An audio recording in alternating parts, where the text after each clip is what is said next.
Hello. This webinar will introduce the Exploring Emerging Technologies for Lifelong Learning and Success, a project offered through the State University of New York. The project website is suny.edu/emtech, and our discussion today will focus on using a MOOC as course content and activities, faculty and student experiences. The slides for this session are available online, and there are some resources, including some external videos that you can watch. The URL for the slides is bit.ly/mtech-cpd20. That URL is bit.ly/emtech-cpd20. The main presenters for the session today is myself. I'm Robin Sullivan, Director of Mtech Mooc, and I'm a teaching and learning strategist with the University of Libraries at the University of Buffalo. And Cherie Van Putten is the Associate Director of Mtech. She is also an instructional designer at Binghamton University. Our faculty presenters include Lynn Aaron, who is a professor of computer studies and also the co-director for the Center for Excellence in Teaching and Learning at Rockland Community College. Kathleen Gradle is a professor at the College of Education and interim director of grants and sponsored programs at SUNY Fredonia. Peter Marino is an adjunct professor in psychology from Rockland. Celeste Sherry is an adjunct professor of English and also an instructional designer of online learning at Rockland. And Christine Tenez is a clinical assistant professor of communication at the University of Buffalo. And they'll all be sharing their experiences with us today. And so I'm just going to give a very quick overview of the project. If you're not very familiar with the Mtech Mooc, you can go to the project website. We will make sure that we get all these slides out to everyone so that you can access the project and the slides. I'm going to read the URL real quick. It's a short one, so it's suny.edu/emtech. So what the project is it's an online learning opportunity. It's freely available for everyone in the world. And the ability to learn about emerging technology tools, to understand the implication and the value of using these tools for teaching, learning, and both personal and professional development. The project is structured around the 4 C's of 21st century skills. These are communication, collaboration, creativity, and critical thinking. And these skills were identified by the National Education Association as the 4 most important skills that employers are desiring in their in the people that they bring into their companies. So the project is in 2 different parts. One big part is the Mtech Mooc, and that is a Coursera-based learning opportunity. It is set up with modules. There's 5 different modules. You'll see some video in the course, but it's not a traditional Coursera-like course. This is very constructivist-based. It's discovery learning. But there is some videos from people created throughout the SUNY system. Here we have Chris Price. Many of you may know him. Just a little bit bigger zoom onto that Coursera interface. This is just like a Blackboard course. So you have the menus across the side, discussion prompts. There's a simple quiz throughout that you use to claim your badge and learn about the course requirements. The second part of the course is Mtech Wiki. And although this is used in the discovery exercises, it's a large collection of emerging technology tools. Right now we have about 400 different tools and resources. And what you do is when you're in the discussion forum, you come to the wiki, select one of the learning tools that match your objectives, And from there, you do a discovery exercise. You learn about the tool, you create an account, and you create an artifact that you put into a personal portfolio. So when you're done with the project, you have a personal portfolio that has reflections about your learning and also 4 different artifacts that show that you've explored different technology tools and resources. This website, the same URL I gave you before, suny.edu/mtech, it can also be used as a total standalone resource. So if you just have a need to find a tool that will help you meet a need, the wiki is organized. So those blue buttons that you see across the top are the 4 different modules in the course. The last one is the summary exercise and a portfolio peer review. And you can also, so when you come in to this wiki from the communication area, it automatically starts limiting those 400 tools down to tools that help you communicate and collaborate. You can limit and filter even further by choosing your learning objectives. What are you trying to do? Are you trying to create a professional identity? Are you trying to share information? And those objectives change based on the module that you're coming in from. You can also just choose a category. So if you know that you wish to create a video, you can go right to the video section and it will show you the appropriate tools. And there's also a search field. Or if you're looking for information about how to do captioning, you can type captioning and it will bring you to those resources. So the process, you go through and you review and participate with the course materials. And the second step is you go to the wiki to find a tool or a resource and complete discovery exercises. The third step is to create and share an artifact and reflect in a portfolio that you build throughout the course. And you can also then earn badges for each module and a Coursera certificate. The rewards for being a part of this learning opportunity is at the end of the course, you have a personal portfolio. You will earn digital badges for each module and then also for the culminating activity, the peer review on your portfolio, you earn a mastery badge. If you are coming in from a SUNY campus, you also get a free Coursera certificate. If you're coming from outside of SUNY, there is a small fee, $29 fee. But right now, Coursera is wrapping up an opportunity that allows anybody in the world to get the certificate without paying the fees. But if you're Robin, not, I just wanted to let you know you're at your 5-minute mark. Thank you. So as you, if you're coming from outside of SUNY, you can still do every single activity in the MOOC, and you will earn a mastery badge. That mastery badge can be printed out as a certificate, but it's just that Coursera certificate is the only thing that you wouldn't get. Probably the biggest reason why you want to be a part of this activity or why you want your students to be a part of this activity is the intrinsic rewards of being a lifelong learner. That's a theme that runs throughout the project. How can you continually learn because technology continually evolves? Oops, one too many. Just wanted to show these unscientific mapping of our enrollments. As of a couple days ago, we had a little bit more than 16,000 people from around the world enrolled. You see the circles represent the bigger enrollments. We have a big number from Mexico and India, and Singapore is a good representation, but the biggest group is our SUNY students, faculty, and staff. That's who we've created this learning opportunity for. So I am now going to turn this over to Lynn Aaron from Rockland, and she is going to request control. I am going to approve that. You're all set, Lynn. Okay, thank you. So folks, as you heard, I'm Lynn Aaron from SUNY Rockland Community College. I'm not, okay, let's see. There we go. With my 2 colleagues. And what I'd like to start showing you is how our campus, how folks on our campus became aware of Mtech Mooc and how the word got out and how it spread and so on and so forth.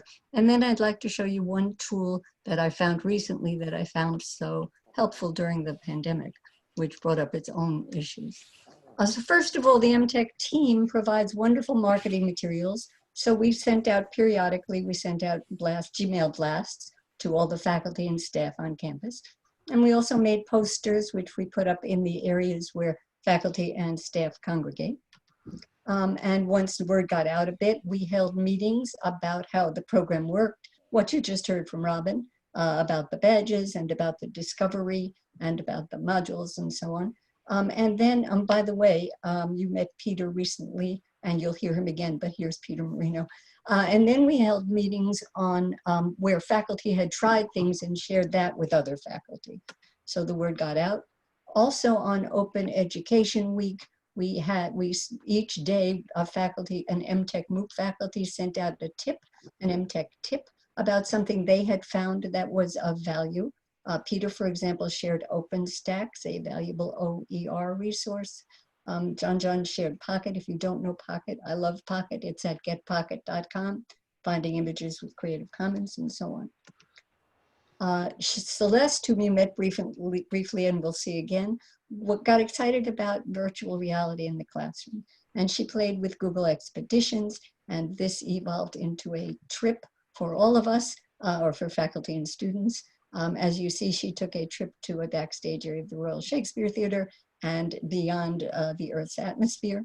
And then after that, held a workshop for faculty in which we had, the Google Cardboard headsets, and faculty tried it out, and you could feel the excitement about it, and of course shared that with their students, so it radiated out into the student body as well. And of course, there's word of mouth. What better way to get word out? Once a faculty member found something that interested them, they shared it with their colleagues. Kahoot was a very popular, on our campus. If you haven't tried Kahoot, I tell you the students will love it. So here's a sample of the ways in which Mtech Mooc became used on our campus. You can see it's in multiple departments across the campus: English, chemistry, mathematics, occupational therapy, nursing, paralegal, speech, business, and science. And then came the pandemic. And Mtech Mooc was a valuable resource before, but I went right back to it under these circumstances. On our campus in the beginning, we did not have an online proctoring service, and I needed to give a test. So test integrity was one of the things that concerned me. And I was very happy on Mtech Mooc, on the wiki, to find Loom. Loom is a tool by which you can record simultaneously the screen and a webcam. So I asked the students, I shared it with them and asked the students to practice using it and to use it during the test. So I had a recording of their test-taking behavior. And not that I intended to look at them all, but I felt it was some kind of monitoring service. And here's what it looked like. I wanted to give them, not only tell them about it, but to give them a way to go back over and prepare to use it and make sure they were comfortable with it before the test actually happened. What better way to do that than to give them a brief video? And of course, what better way to do that than to use Loom to give them a video? So I did that. I made a little video for them about how it would be used.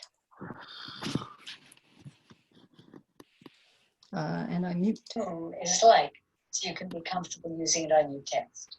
So you can see my webcam and my screen. So one of what I had done in addition was that I had made a handout for them, showing them what the different features would be. So this is it. Start a chance to start a new video, and then you will get this window pop up. For our purpose, you need to choose Screen plus Cam because we want to be recording on both the webcam and what's happening on the computer. Full desktop will probably be selected, and then you'll start recording. So when you say that, I want to know from you what it is you want recorded. You want your entire screen or just an application menu? For our purpose, please choose your entire screen and then click share. Okay. And that was essentially it in terms of how to get started. And then they just clicked and the videos started. And this is a programming course. I showed them a little bit about what their screen would look like. They use a program that's not in the LMS and is not in the browser. So there were different screens opening. And I showed them what that would look like so they'd be comfortable with it. And I showed them how to remove the boilerplate text that was there. and how to add their own text and so on. And then when they were ready, they were done, they clicked and it was closed and the recording was over. I just want to show you a little bit more because ending it was just very simple. And it will give you the option to copy the link. So that's what I'd like you to do. I'd like you to copy the link and then you'll have the link and you'll have it to send to me. So that was it. And I had the links from all of them about their test taking behavior, about what was going on during the test, which was not, I felt more comfortable. I'm not sure it made much difference, but I felt more comfortable about it. Let me say we now have an online proctoring service. I do not happily need to use Loom for that purpose, but I am using it anyway, I find. And the students did too. They started using it to send me issues that they were having with their programs or whatever, and I could see them very easily. And you know, we have all these Zoom meetings lately. So if I have to step away from a meeting, I just click. You have a Loom extension installed on Chrome. I just click it, it starts recording, come back, I click it, I have it, and I have a record of whatever I missed. So I was very happy and am very happy with that. I just want to point out one more thing. Loom, like so many of the other tools during the pandemic, this was free for education for students and faculty. But interestingly, they are not going back. This is a permanent change. So if you're interested in playing with it, what you do, as long as you're in education, you'll be able to continue doing. So I thank you. And let me turn it, let me give Robin back remote control. Great. Excellent. Peter? Yes. You're all set. Thank you very much. I'm Peter Marino, again from Rockland Community College. So I completed the Mtech Mooc course in 2019. I appreciated the asynchronous self-paced instructional design, providing an incredible opportunity to follow through with new alternatives to traditional learning during my summer downtime. Very proud of my cred leaves, which I recently received some acknowledgement for while working with the online learning coordinator at Manhattanville College in Purchase, New York. It's in Westchester. For me, my primary topics of interest while taking the Mtech Mooc course were the open education resources and social media. I was first exposed to OER in 2016-17 with a little apprehension. A colleague who was serving as the college's OER liaison had approached me with another faculty member, inviting us to consider adopting OER materials into our lesson planning. The college, this is one of these Zoom bombs. I think it's just somebody that was striving to qualify for a grant that would only be awarded if the majority of courses offered OER-based curriculum. I accepted her request to examine some of the OER materials provided in our library repository, as well as the links set for OER in my discipline, psychology. Viewing the OER textbooks in particular was an eye-opening and encouraging experience. My initial reactions were curiosity and a strong desire to know more, to learn more about the information of each OER textbook available. However, that didn't happen right away. This is in 2016-17. So my initial thoughts were overall with OER that the resources were pertinent, thorough, seemingly engaging. They fit a 15-week curriculum concisely. They included collaborative texts with chapters written by separate authors, allowing for multiple perspectives, reduced bias. University affiliations enhanced my confidence in each resource's credibility, and international open publishers offered some cross-cultural perspectives. So concerns, probably the reason for my delay was, for exploring OER even further, was I worried about the donation requests that some of these OER resources had asked of their users. I worried that it may deter teachers and students, and that registration requirements would infringe on privacy and produce much unwanted spam. Also, reliable internet access cannot be given certain. That is because IT problems could present from the provider itself, and I have seen OER resources come and go, presumably for that reason. Funding may have been stripped to provide that server, especially when the resource is predominantly HTML based. I worried if there was a risk of encountering foot in the door or bait and switch marketing ploys. Major publishers like Cengage had offered a multiple textbook resource subscription package, I heard, pitched as the next Netflix of textbooks, and where OER was heading in that similar direction. Similar to the development of StubHub, a company many sports fans may be aware of, which for ticket sales seems to have given stakeholders control over scalping practices. And so the question is OER bad for business? How will school bookstores sustain revenue? Publishers are no doubt losing money to the OER movement. Will publishers find a way to step in and end it? This free exchange of materials. So what I discovered throughout my Mtech Mooc experience, which precipitated much catch up in my initiatives, I have since learned that my fears and my concerns were a bit irrational pertaining to OER. I tell my colleagues often that I've been bitten by the OER bug. Drink the Kool-Aid, if you will. I have since adapted all my courses in the OER curriculum during the discussion portion of the Mtech Mooc course in my cohorts. Someone had stated that OER strives to make public schooling truly public for all, helping those who have been shortchanged by enormous costs of printed textbooks for equal access, right? Truly gained for education. Mtech Mooc inspired me to use Digitation for a psychology of identity assignment. Just as was done among colleagues on Coursera, students were instructed to post pics. Right, and it's my next slide now, in fact, advanced.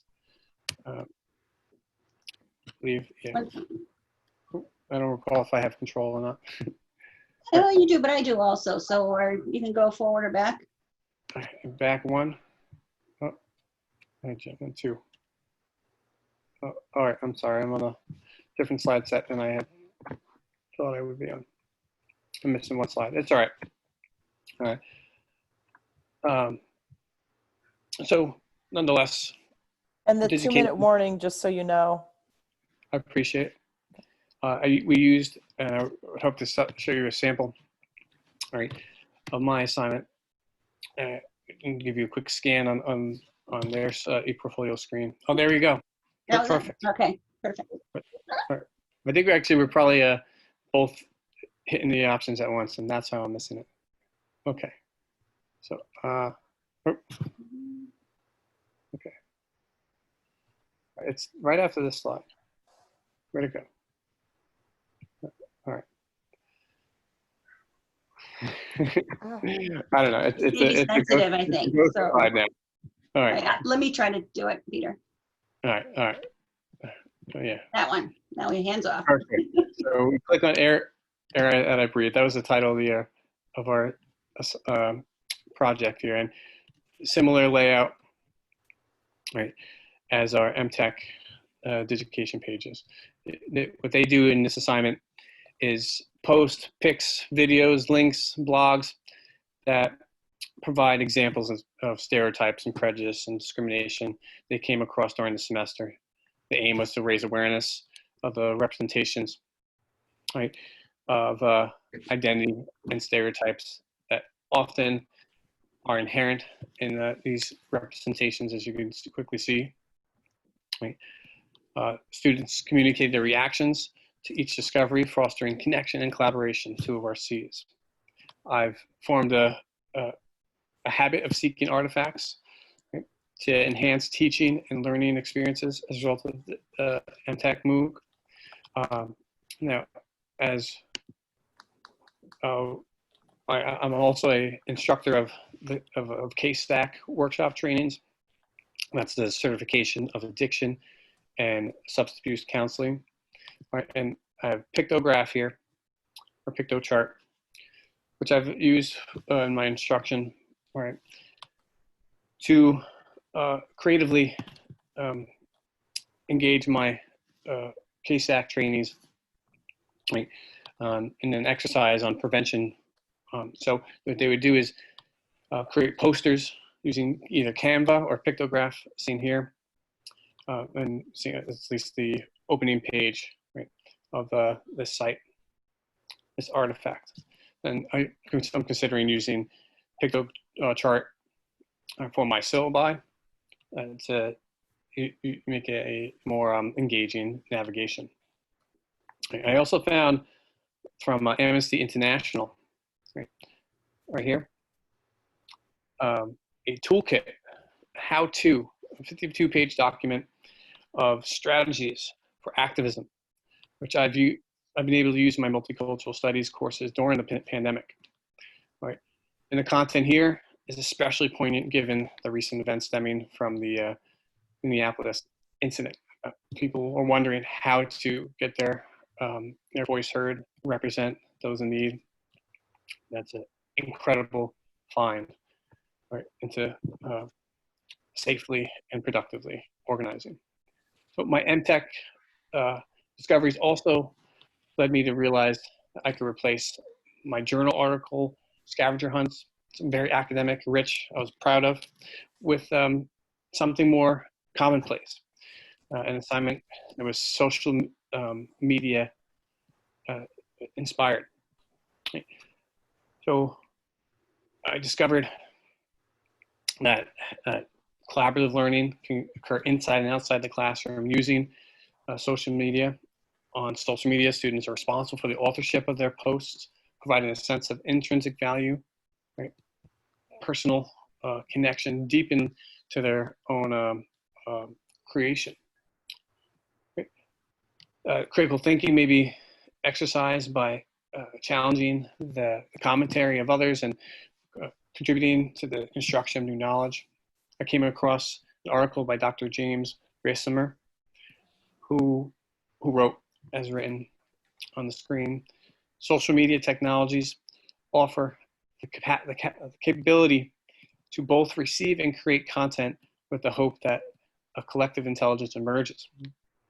So it became more pragmatic than my research, search and find, right? More personally meaningful.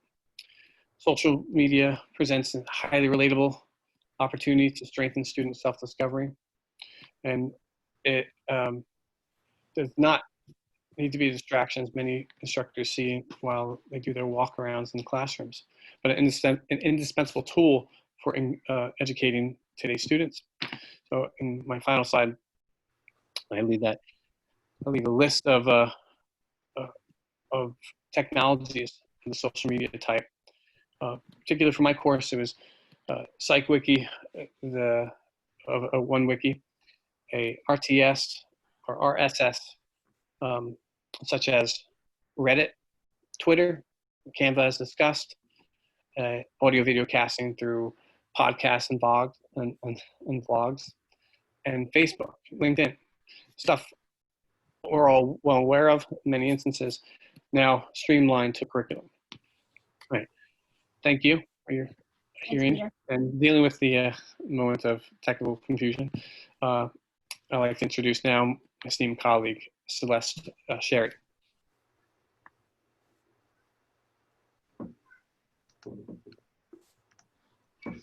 Great. Celeste, I can take care of it for you. We got it. All right. Yeah. My computer was being persnickety for a while. Thank you very much, Peter. And hi, everyone, again. I'm Celeste Sherry, also from RCC. And if Robin would be wonderful, she is going to be wonderful to move the slides for me. I also, several years ago, took the Mtech Mooc, and I really didn't know what to expect, but what I found was absolutely magnificent. I've used a lot of the information, the artifacts, the sources, the resources in my classes here and there, but it was really when we were hit with this pandemic that I really started to use more of those artifacts. And one of them that I did find was this website called Screencast-O-Matic. And it's an extremely robust tech tool.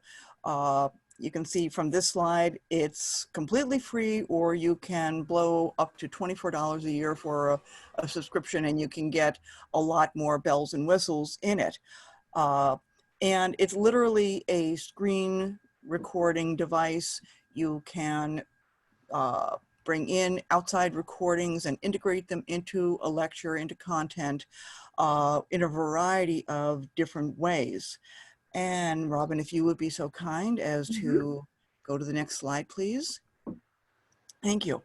I found that Screencast-O-Matic, again, like I said, it's a great way to augment your classroom lecture, either in a traditional face-to-face classroom and especially in the online learning platform.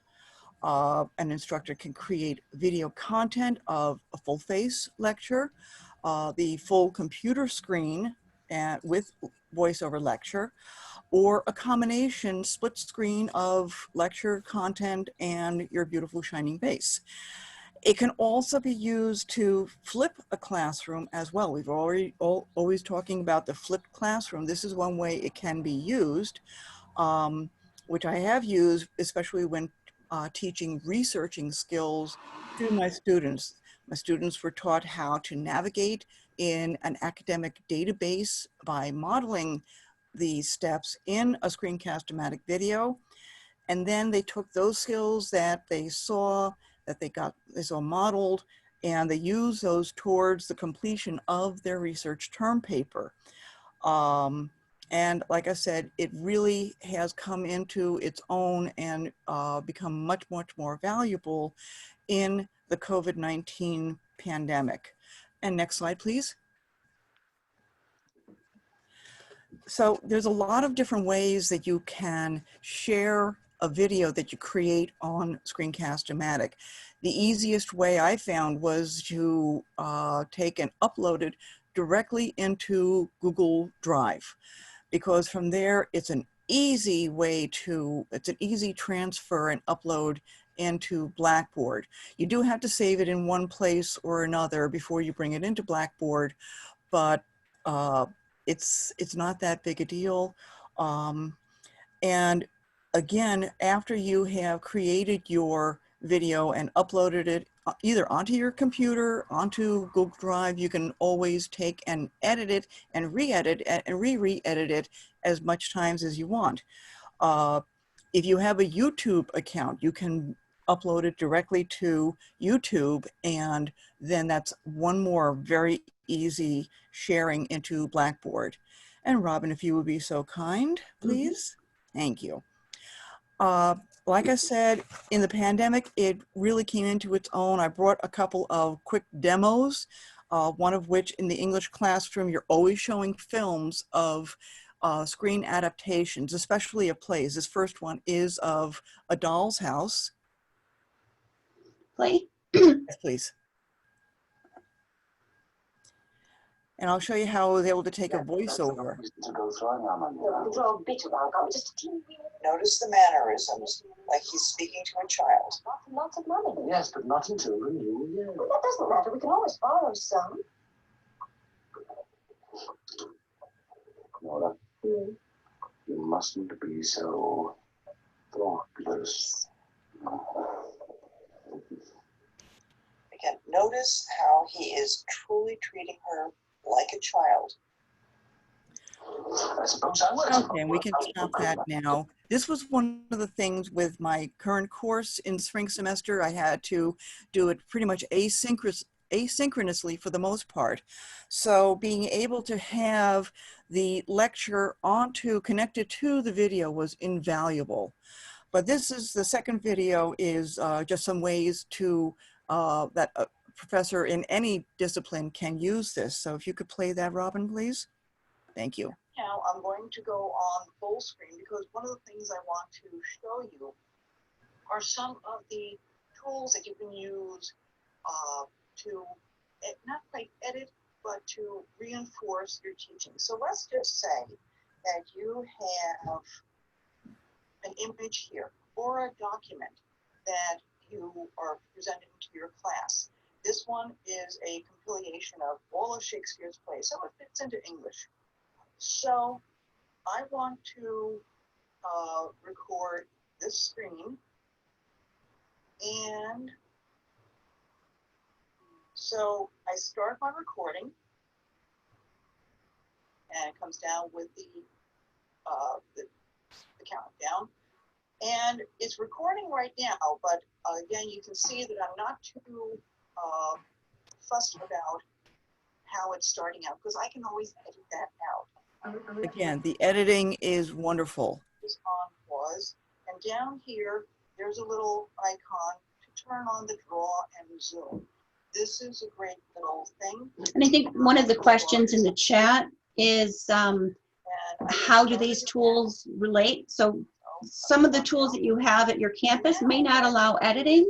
Something that like Screencast-O-Matic will let you do minimal editing on the free version. It will actually let you do a lot of editing. And one of the things that I can tell you while this demo is still going through is that it has closed captioning that's automatic. And after you've put on the closed captioning, if it is not perfect, but it's pretty good, and you can edit the closed captioning to make it perfect, which was something I absolutely loved. Mm-hmm. Yeah, we also have information on how you would do captioning in other programs such as YouTube and... I don't know if you've heard that, but that was the 2-minute warning. Okay. Thank you. Almost done. But you can see how you can do the drawings, use the tools, put in captions, and it is, like I said, a very, very robust tool. And with that, I'm going to thank Robin very much and turn the controls over to Christine. Okay. So Christine, I'll switch your slides for you. Unmute yourself, the bottom left. Let's see if I can. There. Okay. There. Hi, everybody. So just to start off, 3 years ago, the University of Buffalo decided to make a change to its general education program. And what they did is they added a communication literacy requirement. And they did this in response to employers. Employers were saying that graduates, unfortunately, lacked sufficient writing and speaking skills. So, so UB decided to add this requirement. So just a little bit about my course. My course does fulfill the communication literacy requirement, and it is half speaking, half writing. And I have about 25 students in each of my classes, 4 face-to-face classes and 1 online, and mostly upperclassmen, so mostly juniors and seniors. Go ahead, you can switch to the next slide. So my stuff is a little bit different than what everybody else was talking about, because for my class, I decided I wanted to have a technology component because obviously students do communicate through technology. And what I realized by talking to students is they're very good at things that they know with technology. They're very good at TikTok. They're very good at Snapchat. However, when it comes to anything else, they really don't know. And so I decided to add 2 modules of the Mtech, and I added module 1 and module 2. So module 1 is called lifelong learning, and it has students create a portfolio, and I'll show you some student samples in a second. And then module 2 is called communication and collaboration, and it had the students add an artifact to their portfolios. And like I said, I'll show you an example in a second. And after they completed each module, the students received a badge. And so I thought that was important because it showed that they actually did something, and then they can put that badge on or in their portfolio. And so, like I said, we'll look through a couple examples here. So this is this is the cover of her portfolio. So it has her picture and then a little bit about herself. I know you can't really, it's a little fuzzy, but it says like, hello, my name is so-and-so. I'm a senior here at UB. And just, it's very, conversational, but just talks a little bit about who she is. And next slide. So the next student example is an artifact. And I talked about that with the second module. And so a student chose for their artifact is to do a reflection. And they explored the music app called SoundCloud. And then they just talked about it in 3 paragraphs about their experience using SoundCloud. And so it was great because it exposed them to a new technology that they didn't know. It says in there they know Spotify, but they didn't know SoundCloud. And so, like I said, by doing this Mtech, it allowed them to just get acquainted with SoundCloud. And then the last one. The last student example is actually her whole portfolio. And as you can see, there are tabs on the top and it says home, about me, lifelong learning. And then she did her artifact on learning with YouTube. And she just goes into some different, some stories about what she learned on this particular website. It was about a dog on YouTube. And so, but that, like I said, that's just an example of what the portfolio would look like. You have the tabs across the top, and then you can add as many artifacts as you want to with your portfolio. Christine, this student did like a cooking demonstration. She created a video of creating a cooking demonstration of dog treats. Yes, yeah. She was pretty good. Okay. And then, and so at the end of every semester that I've used this, I always have students, I prefer to have students write what they liked and didn't like, what they learned from each of the different projects that we did. And so the 3 benefits that I saw from my students is 1, that they learned about emerging technology tools. And like I said before, they know what they know Snapchat, they know TikTok, but they didn't know a lot about the other types of technology. So this was great because it exposed them to different types of technologies. And the best thing I think is that they got to choose what interested them. Versus me saying, you need to look at this, you need to look at this, you need to look at this. They got to choose. And so they appreciated that for sure. The second one is the improved communication through technology. Because I work with juniors and seniors, we talk a lot about finding a job and how you need to improve your writing and speaking skills, but then also learning or getting the employers to start to notice who you are. You can send in your resume, but that doesn't necessarily differentiate you from everybody else applying for that same job. So UB is really playing up this whole portfolio to create a portfolio before you graduate. So then you can show potential employers something about yourself in a portfolio versus just a regular old resume like everybody else has. These portfolios show who you are, right? Like I said, a little bit more than a resume would. And then finally, I found that students finally got to understand the importance of developing lifelong learning strategies. So often students think the day that they graduate, they're done. They never have to learn anything ever again. And that is so not true in today's day and age. And especially as technology is changing, I think this MOOC showed them that, okay, yeah, I need to stay on top of this to be seen relevant in the next decade. So, okay, so Kathleen, you are up.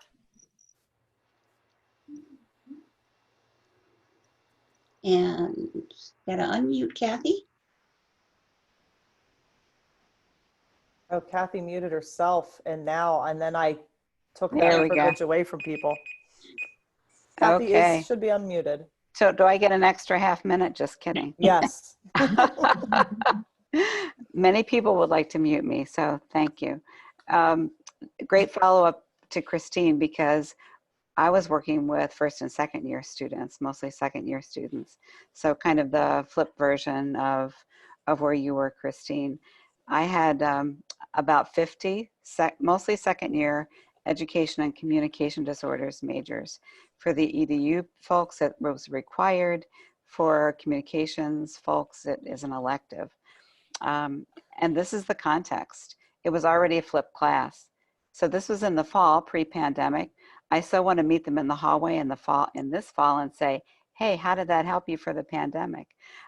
Because it was intentionally scheduled to meet once a week and then work away from the physical presence of the course, telework, or some version of it for the remaining commitment for the 3 credit hour course.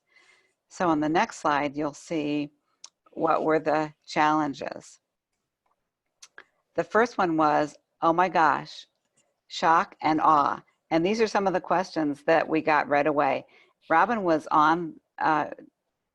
zoomed in to introduce them to the MOOC in the second meeting of the class. And these are the questions. What's a MOOC?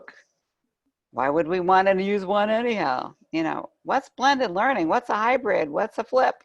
What do you mean work away from the time we're together? What's an e-portfolio? And don't you understand? I don't learn well this way. So there was a preconception from a lot of students that was this: I learn by you telling me what I should learn. Very different than the approach that I take to all of my classes, but definitely this one. So that was the first, and for some of our students, they actually stayed in that phase for most of the time. So some of the challenges that we experienced. I'm going to do the flip side. Christine had all the benefits. I'm going to have some of the challenges. I call it not FOMO, but FOF, fear of flying. I think the predominant challenge that most of my students had is they liked Kahoot, and that's all they liked. And I'm joking here, but even though Kahoot is a powerful learning tool and a powerful engagement tool, most of them had experienced it in high school. So when asked to select a tool to expand their horizons, most of them picked things that they already used. They picked YouTube. They picked Kahoot. They picked, anything that was already in their wheelhouse. So in the lifelong learning badge, I told them they could pick something that they were familiar with because I wanted to scale up. But from that point on, I really wanted them to choose something that was at least somewhat new to them. Again, that learning concept, that lifelong learning concept. This is a battle we faced the entire time with many of the students. Pacing was another issue. This was an embedded requirement in this literacy and technology course. So what that meant was I assigned it at the beginning of the semester. I built in benchmarks along the way. Some were hard, some were soft benchmarks. But ultimately, the final e-portfolio became a graded object at the end of the course. So I told the students at the beginning, I bet some of you are going to have a race to the finish during exam week. And 1/4 of the students were exactly that student that I described, despite benchmarking and other kinds of things. Another challenge that they experienced was this: but you didn't tell me what exactly to do. So using their own or provided resources, that skill set of picking something and using it for help. Click on a link for help to get help rather than waiting to come to the next week's class. That's a learned behavior, and that was not in their tool set, in many of their tool sets right away. Another challenge was that most of them had very limited experience in their field. And so when I was asking them to take some things and think about how they would apply to their own learning or to future learning or to their own practice in their career, that was a hard sell. My other 2 things are real quick. We don't need no stinking badges. I didn't invent that. You know that, you've heard it. Meshing the idea between what's a badge to me versus what's feedback versus what's a grade. Those paradigms were hugely different for them and challenging. Even though I thought I built scaffolds, I thought I was using the badge as an experiential, atta girl, atta boy, still major problems. And we did have instances of plagiarism. And then what worked, real quick. What really worked is being conscientious about regrouping students when they were in class and creating modeling opportunities for each other when they were physically together. Knowing that that anchor, that physical anchor of, you know, who's sitting beside me is still a very present thing for them. Regrouping students so that I had students who were taking a new tech tool and trying it versus others who are reticent to do it. So that mutual modeling, that peer modeling and review was an essential component for students. The other thing is I built in micro teaching. So I regrouped students and then I would either ask students to pitch in and teach each other things. I drop in labs and I gave kids extra credit points for teaching each other how to do things in the e-portfolio. That was the biggest discovery of mine. Pacing the MOOC requirements in within the overall course flow was a challenge, but I think if I do it again soon, I will have a much better feel for how to pace that. I mentioned how do you blend feedback with grading and badges. I think I had a pretty decent formula, but the students were very confused at many points in time. There were some who got it, who said, I understand you're giving me feedback, or I'm getting feedback from Robin, or I'm getting feedback from the forum and the MOOC. Those students were able to take it and run with it. Others who are into a teacher-directed model still had difficulty with that. And ultimately, and this is one of my favorite pictures that I took in class, is when students were able to celebrate their small successes and some of their big successes was amazing. And see, and Cherie's dog. Oh, sorry, that's my dogs. So Cherie's dog thinks so too. Was that my time warning? I'm done. Yeah, I think we started late, so we're pretty much at the end. If you have one more half thought to share. No? Okay. All right. So I just wanted to thank all of our presenters for sharing the information about how Mtech has assisted their learning and also the learning of their students. And I want to put the URL to the site on the screen, suny.edu/Mtech. We do have, I have additional time that if there are questions, I can hang on the call. If there are others, I know that our time is very limited right now. If you do need to hang up and get to your next Zoom meeting, please do so. But we can certainly stay on and answer some questions. The contact information for all the faculty are on these slides. We will share the slides to everyone who registered. And if you need to reach the Mtech team, we have the Gmail address up on the screen, or my address is on the other screens. But I do also want to just mention, kind of follow up with a big idea through the whole project is lifelong learning. And by allowing the students and the faculty and the people that are not even in academia to learn about something, and then they share what they learned about with others and what they thought as they were learning, that's the biggest benefit behind this project. And we've done a research project on an earlier version, and it definitely came up as one of the top ways people got benefit from the MOOC was by learning vicariously through the learning of others. Robin, can you share the bit.ly link screen again? Yes. For the slides? Do that. Yep. And so the slides, and we will also send them out in email. Sorry to give you guys. Someone asked about seeing Lynn's video, and Lynn's video will be in the slides. So this link will get you there. So if anybody has questions, you are definitely welcome to unmute yourself and ask questions. We can hang on the call, but if people do need to disconnect, that is fine too. And Sherry, you can maybe let me know if we missed any questions in the chat. It seems like we kept up on the chat pretty good. We had some good side conversations going on in there. I made a couple notes. One thing that Christine's students had a hard time with, and still many people that are in the MOOC, the term artifact is new to people. And so it's just a digital object. So we ask the participants as they're creating their portfolio reflection to find something to use as an artifact.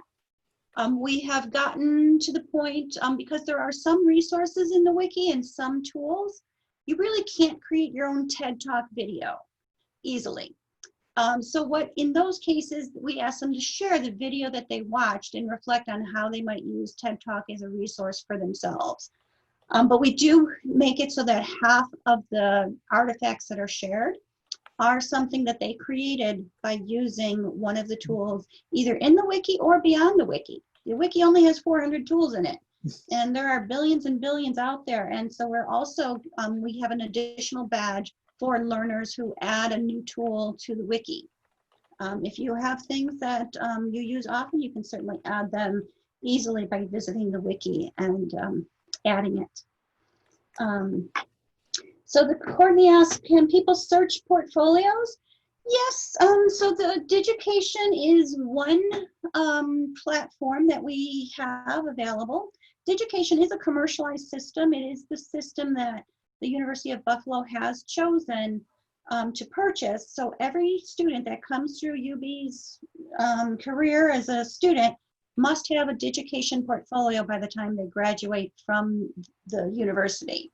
We've made SUNY has made an agreement with Digication that anybody that goes through Mtech can also get a free portfolio account. This doesn't include the back-end assessment system. So that's kind of the big value when UB pays for the system. That's an added benefit. But anybody can use Digication. You just get an account by signing up for it in the first module. But we also encourage anyone to choose any other tool to create a portfolio. I think we have about 40 different portfolio tools that can be found through the wiki. If somebody wishes to create a portfolio using YouTube or PowerPoint or a Wix website, a blogger blog, that's their prerogative.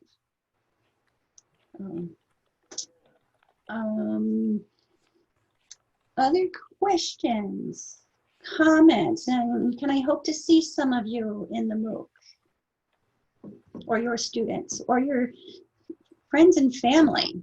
The project is also open free certificates for any alumni from the SUNY system. They just need to show me something that shows that they're an alumni, and we can get them in and get them the free certificate. And one other thing I want to clarify too, and then Courtney, I'll hear the question. I even missed the part about searching. You can search in Digication. If people use portfolios in another system, like a Wix website, we currently don't have a way to search that collection, but we have something in the works that might allow us to do that. But right now you can search the Digication portfolios. So another question, how do you find our e-portfolios if there are so many different programs? In another thing in the wiki on each record, and I'm going to quickly show you the wiki, there is a rating system. So when you get to the Mtech website, and if you search for an e-portfolio tool, that's one of our categories. You can just go down and say e-portfolio. So these are different tools that you can use for creating a portfolio. Or they might have the word portfolio in there. That's one of the things that is a little bit off. Did I select that right? We'll just use Storyboarder as an example. If that's the one you wish to choose, as you're in each record, you can upvote. So it's kind of the same like Facebook and all other social media. The ones that will get more votes are the ones that are more accepted by others. So you might look at that.